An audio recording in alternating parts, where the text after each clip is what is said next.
It's Andrew again after a few months of not making these videos, so I thought I would drop by and give a word. Everything's been really good. I moved to Denver in August, so I've been here about 5 months.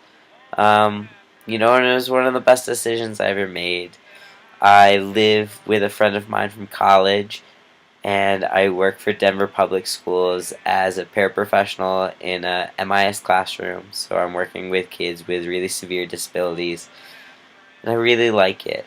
Um, and more than I like my job, I really just love Denver.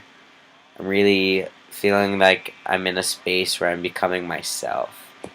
Um, to I guess give a little background right now, I am almost 2 years on testosterone. My 2 year will be in April. And I am 1 month and 1 year post op. Moving across the country was a really big deal. I picked up after not really knowing what I was gonna do and not knowing where I was gonna go, but knowing that I couldn't stay in Boston. I picked Denver, and I don't know if it was fate or just really good karma coming for me, but it was really amazing for me.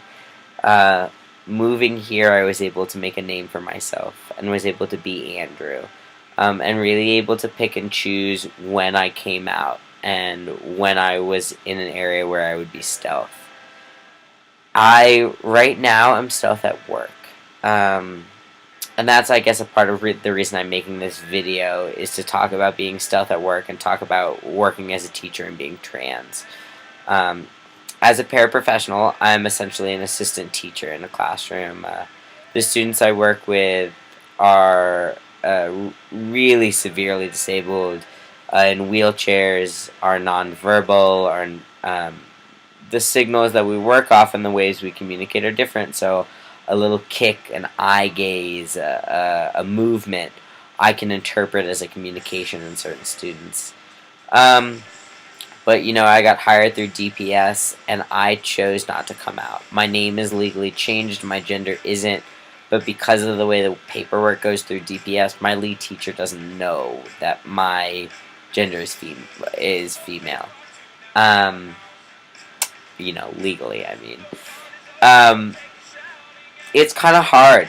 It's difficult, and when I talk to my friends back in Boston about this stuff, they're like, "Oh, you're really lucky. That's great that you pass." And that is, I'm really blessed to be in a body that after almost 2 years on T, I can pass and I can be read as male. But there are a lot of downsides to that. I've faced a lot of comments in my work recently that are really gender specific. I had a coworker. I was talking about a certain situation where I was using, emotionally regulated words, saying that like this situation made me feel upset and made me feel uncomfortable. She turned to me and she was like, "You're such a girl." And all I could do is laugh because she has no idea. Um, I had a coworker last week. We were looking at yearbook pictures, and she was saying that she thinks that women in particular look so much different from when they were a child to when they're an adult. She goes, "Well, I bet if you look at Andrew's photo as when he was a little kid to now, it wouldn't be that different." And my immediate response was like, "Oh, if only you knew." And I just kind of blew over the situation. But it's stressful. It's altering the person that I was in the past, altering when I'm talking about sports, the sports teams I played on, the fact that I went to an all-women's college, having to, lie about that. It's hard. I've been working with a really great therapist who really has had me work a lot on my own self-growth and push myself to get to a different level. But, we both have really discovered that it's important for me to use what I have. And part of that is being trans, and part of that is, finding a job for next year where I can be out and I can use my experience as something instead of having to lie about it and be anxious about it. I really somewhat admire trans men that will go their lives as being stealth, and I know that I'll get to a point where that's what I'm going to want to do because I'm facing that a bit now, and there are definitely a majority of my situations I'm going as stealth. But when I'm out in my queer community and out at gay clubs, I want to be read as trans. Um, Part of being read as stealth is also dealing with my own sexuality. I get hit on a lot more by men now, and I'm interested in women, or in people that are women identified.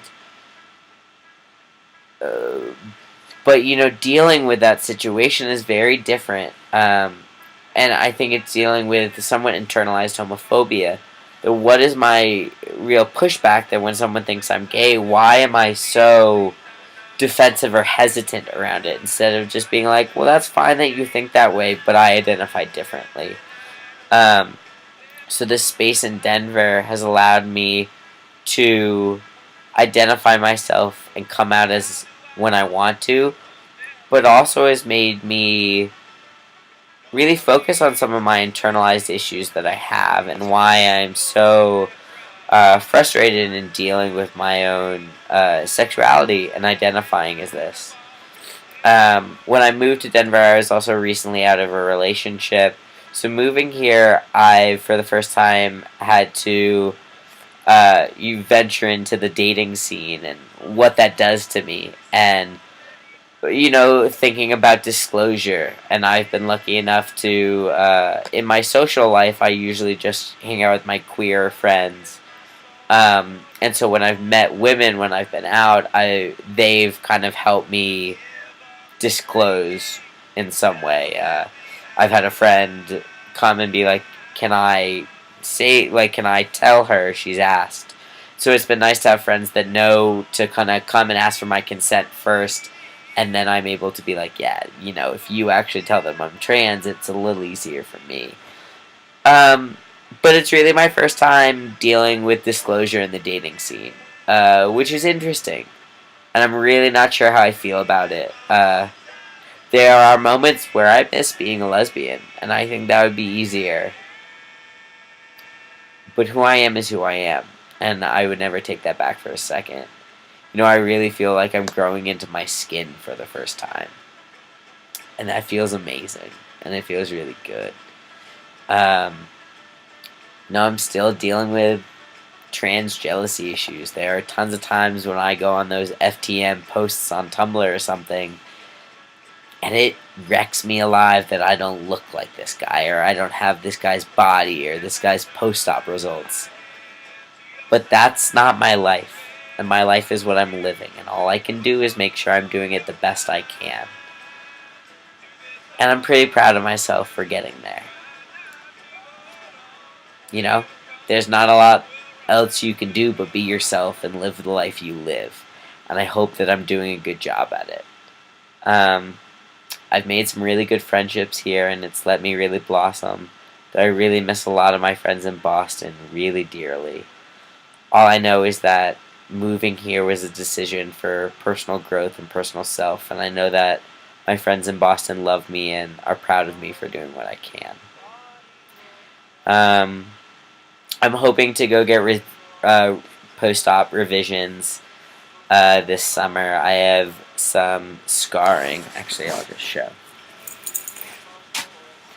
I have some dog tags on the side, as you can see right there and there. Otherwise than that, I had a breast reduction my senior year in high school. So that was almost 7 years ago. So I had some residual scarring before when I got it, which is somewhat what like this scar here is and here is because it's a scar on top of a scar. But overall, I'm really happy with my results. I mean, it makes it a lot easier to pass. I'm also fairly light skinned, so my scars don't show as much.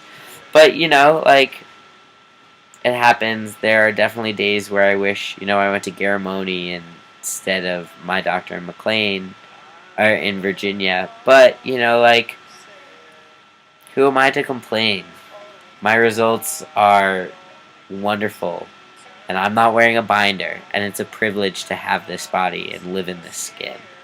So I'm doing my best, and some days are harder than others, but I know that this decisions that I'm making for me, and that's the best thing I can do for myself right now. Until next time, YouTube, I promise that I won't wait as long this time. Have a good one.